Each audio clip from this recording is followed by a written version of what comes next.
selamat pagi para pemirsa yang dirahmati Allah. Jumpa lagi bersama saya Dr. Gita Dwi Desyani dalam program acara ASI Aku Sayang Ibu, persembahan Hospital TV Sultan Agung. Sebuah acara yang akan membahas pengetahuan dan informasi seputar kesehatan ibu dan anak. Baik pemirsa, sebelumnya kita akan menyapa terlebih dahulu para pemirsa dimanapun Anda berada yang sedang menyaksikan acara ASI pada pagi hari ini. Semoga diberikan kesehatan selalu dan dilancarkan segala aktivitasnya hari ini. Dan kami sapa juga para pengunjung dan pasien Rumah Sakit Islam Sultan Agung. Kami ucapkan terima kasih atas kepercayaan pelayanan kesehatan. Semoga diberikan kesehatan dan kesembuhan dalam menjalani pengobatan di Rumah Sakit Islam Sultan Agung. Baik pemirsa, dalam keadaan menderita penyakit jantung, di mana keadaan jantung mengalami kehilangan fungsinya, pada awal penyakit jantung itu masih mampu mengkompensasi fungsinya. Namun dalam keadaan tidak terkompensasi, maka fungsi jantung nantinya akan melemah. Akibatnya berkurang pula aliran darah yang akibatnya juga bisa ke ginjal, hati, otak, serta tekanan darah. Sehingga selain obat-obatan, diet pada penyakit jantung atau pada penderita jantung itu diperlukan. Lalu sebenarnya apa saja sih yang harus diperhatikan dalam pola makan pada penderita jantung ataupun bagi yang mencegah penyakit jantung? Hari ini kita akan membahas tema yaitu sayangi jantungmu dengan pola hidup sehat bersama dengan narasumber kita yang expert di bidangnya. Langsung saja kita sapa bersama-sama Dr. Mini Dian Pasitasari, MSc SPGK Konsultan. Assalamualaikum Dr. Mini Dian. Waalaikumsalam Dokter Gita. Bagaimana kabarnya hari ini, Dok? Alhamdulillah baik. Alhamdulillah Dokter Gita baik. juga baik. Insya Allah, amin. Selalu baik ya Dok, kita Amin, bersama. amin. Baik dokter, dalam rangka memperingati Hari Jantung ya dokter ya, yang kemarin bertepatan di tanggal 29 September. Nah, ini kan kita akan membahas tentang pola makan sehat. Nah, mungkin sebenarnya tuh kalau misalkan menjaga pola makan sehat tentunya tidak harus melulu pada penderita yang sudah menderita jantung ya dokter ya. Tapi sebenarnya tuh menjaga pola makan sehat untuk kesehatan jantung tuh yang seperti apa sih dok? Iya. Silakan, Dok. Jadi karena ini dalam rangka Hari Jantung Sedunia, dalam hal ini untuk diet atau gizinya, tadi disebutkan bahwa ada pasien pencegahan dan yang sudah menderita sakit jantungnya. Kalau untuk diet memang secara umum ya lebih baik itu kita mencegah daripada kalau sudah sakit begitu ya. Iya, Dok, pertama untuk sakit jantung ini kita tengok dulu apa sih kira-kira faktor risiko atau hal-hal yang menyebabkan seseorang itu mempunyai risiko lebih tinggi terkena penyakit jantung. Dan diet memang salah satunya seperti yang tadi sudah disampaikan dokter kita. Tapi sebetulnya ada faktor risiko lain seperti aktivitas fisik, orang yang aktif, orang yang suka berolahraga itu akan menurunkan faktor risiko penyakit jantung. Ada kebiasaan merokok, itu kalau merokok malah meningkatkan penyakit jantung. Kemudian juga ada faktor-faktor penyakit lain nih yang sekiranya berkontribusi atau berperan untuk meningkatkan faktor risiko penyakit jantung. Misalnya kayak kencing manis, hipertensi, kemudian ada gangguan metabolisme lemak atau kita kenal sebagai penyakit yang tinggi kadar kolesterolnya, tinggi kadar trigliseridanya, begitu ya, dislipidemia. Nah, kita salah satunya tadi diet. Nah, diet ini untuk mencegah supaya seseorang yang sehat tidak jatuh ke penyakit jantung, itu kita upayakan atau kita edukasikan dengan diet yang seimbang. Diet yang seimbang seperti apa? Ya, yang sesuai porsinya, sesuai kebutuhan. Berarti ada misalnya sumber karbohidrat, sumber lemak, sumber protein dalam jumlah yang seimbang. Itu satu dulu. Kemudian nanti kita tengok lagi jenis-jenis karbo yang boleh dikonsumsi atau jenis-jenis protein yang boleh dikonsumsi dan jenis-jenis lemak yang sebaiknya dikonsumsi apa. Jadi misalnya kayak karbo sebaiknya karbohidrat yang kompleks. Kalau protein yang seimbang antara nabati sama hewani. Karena kalau hewani melulu nanti kandungan lemaknya khawatirnya akan lebih tinggi misalnya. Kalau lemak itu yang kita sarankan adalah lemak yang komposisinya antara lemak jenuh dan lemak tidak jenuhnya baik, tidak terlalu banyak lemak jenuhnya, apalagi lemak tidak jenuh relatif lebih sehat dibanding lemak jenuh. Dan secara umum lemak yang tidak jenuh kira-kira 10% dari total kebutuhan kalori. Gambaran umumnya seperti dulu sebelum kita lanjut lagi dok. Nah, Ini kan tadi sudah ada nih, udah membuka dok, berarti memang harus menjaga dari aktivitasnya, kemudian mengurangi atau menghindari dari faktor resikonya, seperti itu. Nah kalau dari berangkat ke, mulai masuk ke makanan-makanannya, nah seperti itu kan tadi dokter sudah menyebutkan ada harus seimbang antara karbohidrat, protein, kemudian lemak, tidak jenuh dan lemak jenuh, lemak yang jenuh ya dokternya. Nah sebenarnya untuk karbohidrat yang porsi seimbang untuk mencegah penyakit jantung itu yang seperti apa sih dok dengan protein dan yang lainnya? Saya tadi lupa menyebutkan salah satu faktor risiko juga adalah obesitas. Nah, betul. Makanya saya jadi ingat itu soalnya bahwa kita sebelum tadi lebih lanjut rinci komposisinya, kita harus set dulu nih kebutuhan seseorang itu berapa. Kalau dokter kita yang enggak gemuk langsing gini ya lebih tinggi atau secara cukup gitu ya. Tapi kalau yang obes tentu akan kita kurangi. Jadi itu dulu berapa sih jumlah keseluruhan begitu ya. Setelah itu nanti kita sesuaikan porsinya, porsi makannya. Katakanlah dengan orang berat badan 50, kebutuhannya sekitar 1.500, pola makan 3 kali sehari, cukup 1 piring nasi, kemudian nasi sumber karbonya itu nasinya itu kira-kira sepertiganya, misalnya sepertiga dari piring isi piringku gitu ya, kira-kira sepertiganya, kemudian sepertiganya sumber protein, lauk pauk, kemudian sepertiganya lagi sayuran. Tapi kalau mereka yang gemuk nih, isi piringku beda lagi nih, di seperempat, dibagi 4 begitu ya, setengahnya sendiri nih sudah sayur buah, kemudian seperempat sumber karbo kayak nasi tadi, seperempatnya lauk pauk begitu. Itu gambaran umumnya seperti itu. Iya, cuman kalau orang Indonesia bukan isi piring gue dong. Apanya? Jadi 1 mangkok lauknya, 1 mangkok beda ya tambahnya. gitu ya dok ya. Jadi memang harus dipahami di sini isi piringku itu berarti sudah dibagi ya dokter ya. Jadi di dalam piring itu sudah melengkap, ada karbonya, sayurnya, proteinnya, dan lauk-lauknya seperti itu. Nah kalau itu tadi berarti kebutuhan kalori seseorang memang harus dihitung dulu ya dok. Betul ya. Nah kalau misalkan rumus yang gampangnya biar kira-kira ini kalau badan saya ini kebutuhan kalorinya berapa, untuk perhitungan gampangnya kepada pemirsa gimana nih dok? Kita pakai rumus yang gampang ya, memang sekitar 25 sampai 30 kalori aja per kilogram berat badannya. Jadi kalau tadi saya contohkan orang dengan berat badan 50 kg, kebutuhan kalorinya sekitar 1.500. Tapi jangan salah, bagi mereka yang gemuk jangan dikalikan dengan berat badan gemuknya. Katakanlah dia sebetulnya idealnya 60 nih, tapi berat badannya 80. Kalau kita kalikan 80, kapan dia kurusnya gitu kan. Jadi kita kadang mengalihkan dengan berat badan aktual atau berat badan idealnya yang 60 tadi. Tapi kadang pasien dengan obesitas itu untuk ke berat badan ideal atau kebutuhan kalori untuk berat badan ideal itu terlalu jauh. Jadi kadang kita sesuaikan lah, yang penting turun dulu bertahap. Kita istilahkan berat badan adjusted yang terletak di antara berat badan ideal dan berat badan aktual. Ya itu soal matematikanya memang. Soal matematika ya dokter ya, seperti itu. Cuma mungkin bisa lebih mudahnya dikurangi porsinya dulu ya dokter ya, dari normalnya ya dokter ya. Dicoba untuk konsisten dulu seperti itu ya kalau pada orang obesitas. Nah sebenarnya kalau misalkan kita kan tadi sudah tahu ya dok ya, kalau kita menjaga aktivitas, menjaga pola makan itu untuk menghindari resiko penyakit jantung. Kalau penyakit jantungnya apa sih dok yang biasanya yang beresiko yang paling terhadap pola makan itu dok? Untuk yang sudah kena pasien jantung, jantung. Tentu kita mengendalikan supaya pasien gagal jantung atau penyakit jantung koroner itu tidak sakit lagi atau tidak ada serangan lagi gitu ya misalnya. Kemudian kembali ke diet sehat lagi yang tadi sudah kita bahas. Sebetulnya hampir sama pencegahan sama orang dengan sakit, cuman orang yang sudah terkena gagal jantung itu relatif kebutuhannya akan meningkat. Kemudian dia bisa jadi pasien itu akan sering sesak. Nanti kalau pasien itu berlanjut terus dan tidak diimbangi oleh asupan kalori yang cukup, lama-lama semakin kurus, yang kita kenal istilah medisnya cardiac cachexia. Orang dengan penyakit kronis yang ada proses inflamasi di dalamnya, tetapi tidak terpenuhi kebutuhan gizinya, sehingga lama-lama berat badan semakin menurun.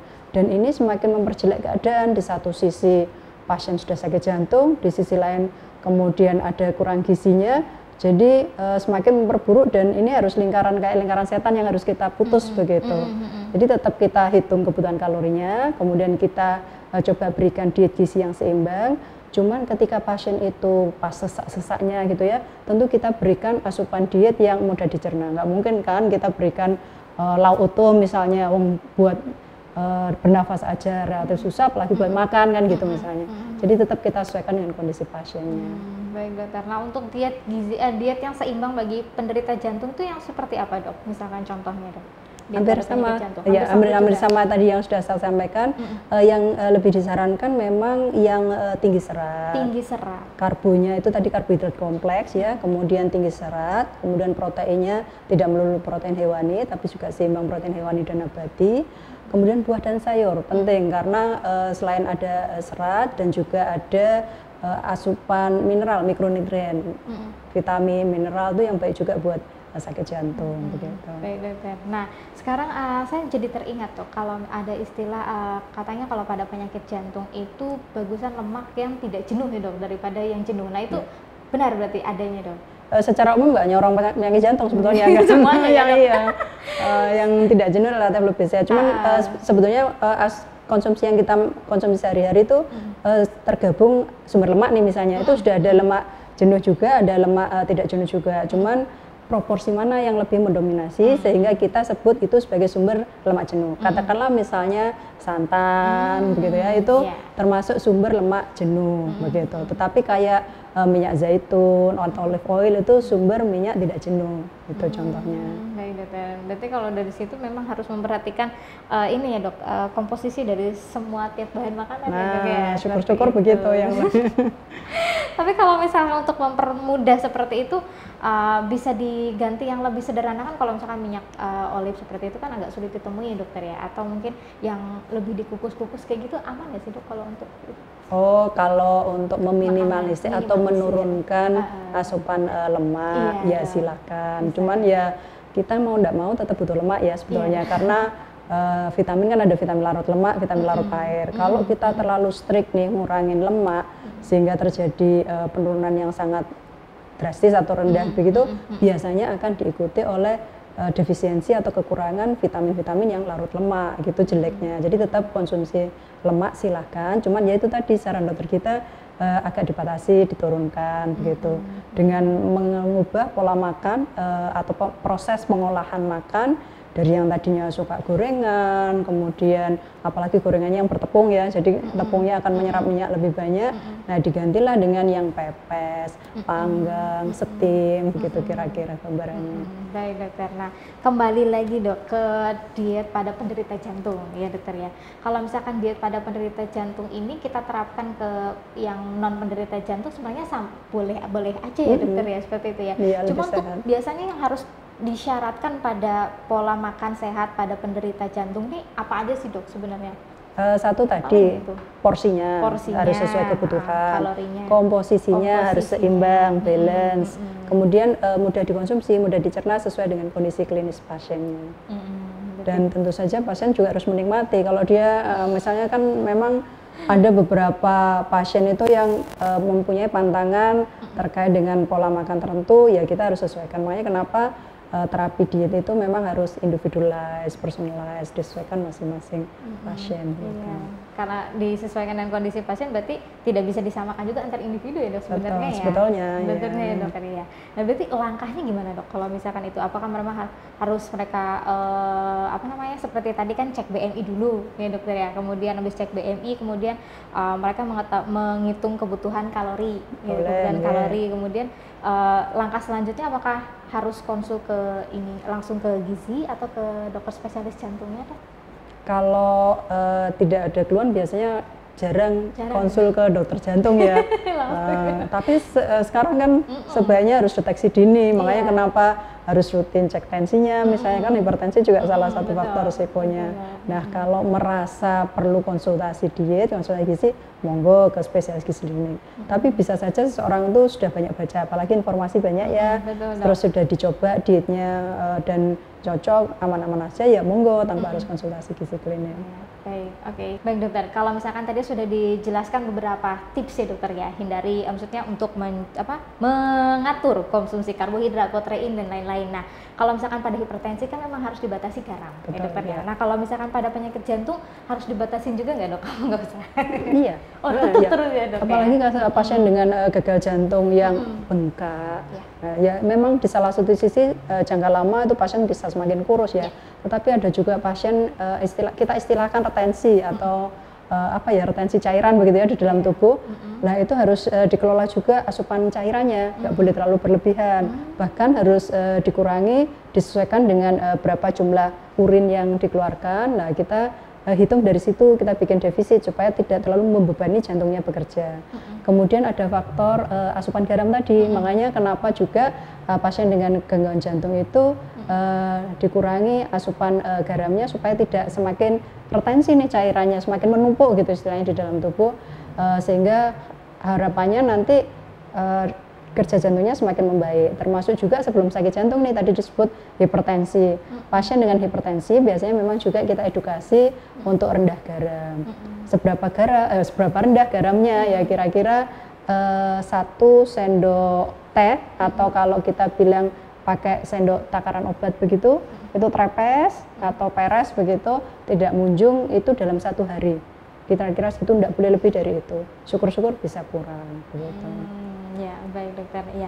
Tapi kalau kenyataannya ya mereka kadang-kadang langsung nyetop dok ya, langsung nyetop tidak konsumsi garam kan seperti itu. Padahal masih boleh ya dokter ya. Boleh. Ya masih boleh. Nah kalau misalkan kan garam-garam sekarang yang beredar banyak juga ya dok ya. Ada garam yang Himalaya dan lain-lain seperti itu. Padahal sebenarnya intinya tetap harus dibatasi sesuai dengan aturan tadi ya dokter ya. Betul. Dan sebetulnya nggak hanya garamnya sih, kita fokus ke natrium. Kebetulan natrium ini sumbernya paling banyak adalah garam, NaCl. Padahal natrium itu juga ada di pengawet, natrium bikarbonat, dan juga ada di penyedap masakan. Itu juga monosodium glutamat, sodium atau natrium ini juga kita batasi. Jadi sebetulnya nggak melulu bentuk garam, tapi juga proses food, makanan yang diawetkan.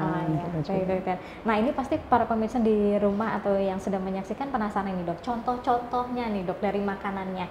Kadang-kadang juga kan para penderita jantung ini karena sudah dibilangin mungkin diberikan pesan untuk menjaga makanannya, kadang-kadang tuh takut dan bingung harusnya itu makannya itu apa aja sih dok, seperti itu. Mungkin adakah tips atau untuk contoh-contoh makanan yang bisa dikonsumsi biar beraneka ragam seperti itu dok, dan tetap klop lah, maksudnya nutrisinya tetap dapat semua. Itu gimana dok? Ya, bisa kita sampaikan ke pasien bahwa jangan terlalu membatasi makan juga, jadi tetap harus makan karena memang kita juga butuh makan supaya tubuh kita juga sehat. Nah, kemudian apa yang dikonsumsi, kalau misalnya contoh makanannya misalnya sumber karbo, bisa nasi putih atau nasi merah atau nasi yang diberi campuran biji-bijian supaya kita ingin meningkatkan asupan serat juga dalam karbo yang kita konsumsi atau nasi yang kita konsumsi.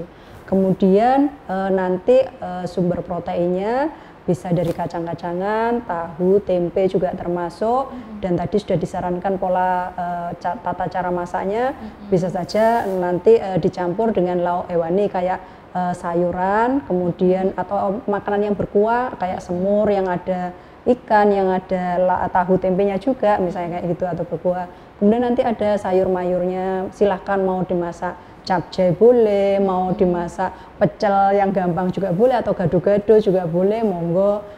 Dan disarankan memang bervariasi sayur, warna sayur kan banyak tuh, ada ungu, orange, hijau, putih. Nah itu kita bikin pelangi gitu ya di piring kita, jadi harapannya semakin bervariasi. Kemudian kembali lagi disesuaikan. Kalau sekiranya masih tidak mampu mengkonsumsi bentuk makanan dalam bentuk utuh seperti biasanya, ya dicincang, atau sayurnya juga dicincang, atau di jus buahnya. Sekiranya yang bisa menikmati bisa tetap dikonsumsi dengan baik gitu harapannya. baik dokter, luar biasa. Berarti masih bisa beraneka ragam ya Betul, dokter ya. Jadi jangan cuma bervariasi. direbus aja dokter ya. Iya. Macam-macam boleh. Misalnya tadi kayak dokter ya dok, dicapcay boleh, disemur boleh. Tapi ya tadi MSG-nya, Iya. garamnya ini kurangin ya dokter ya. betul. Itu dikurangi seperti itu. Dan itu tidak akan mengubah rasa sebenarnya dokter ya. Bumbu Cuma kita lebih kaya ya bumbu kita sebenarnya ya, rempah-rempah bawang ini. merah, bawang putih semuanya dokter ya. Merica. Iya, cuma dikurangin yang pengawet-pengawetnya dan Betul, garam-garam termasuk, terutama iya. gula seperti itu. Nah, sekarang pertanyaan terakhir dok, pesan-pesan yang mau disampaikan kepada pemirsa terkait tema hari ini kita dok. Oh ya, buat pemirsa di rumah dan juga buat diri saya sendiri juga, terutama kalau kita ingin mencegah penyakit jantung, mari kita mulai sekarang berusaha mengurangi faktor risiko penyakit jantung dengan diet yang seimbang. Kalau dari sisi dietnya, dengan olahraga secara teratur, dengan menyetop rokok bagi mereka. Dan juga bagi pasien yang sudah mempunyai keluarga dengan riwayat hipertensi, kencing manis atau gangguan metabolisme lemak, sebaiknya juga kontrol teratur ke dokter supaya penyakit-penyakit tersebut bisa dikelola dengan baik dan bisa untuk mencegah supaya tidak terjadi penyakit jantung. Begitu. Iya.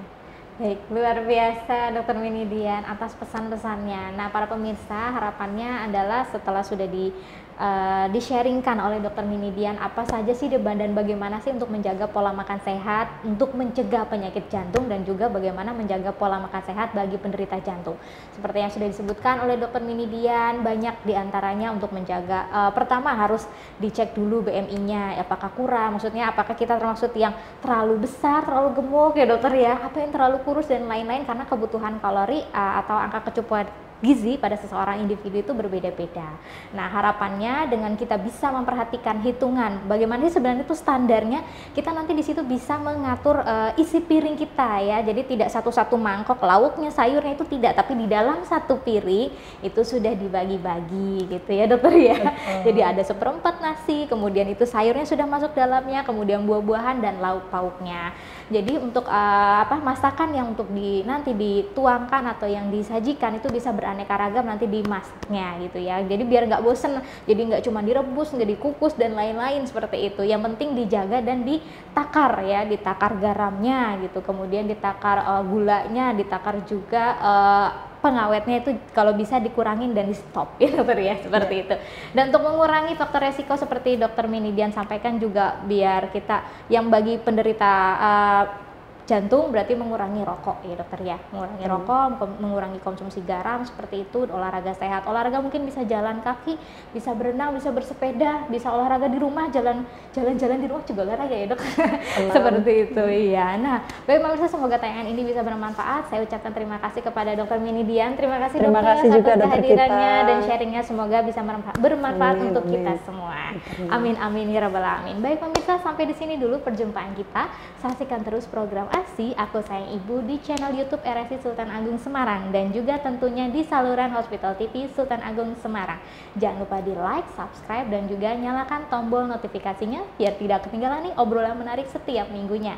Saya Dokter Gita bersama kru yang bertugas hari ini mohon undur diri, sampai jumpa minggu depan. Wassalamualaikum warahmatullahi wabarakatuh.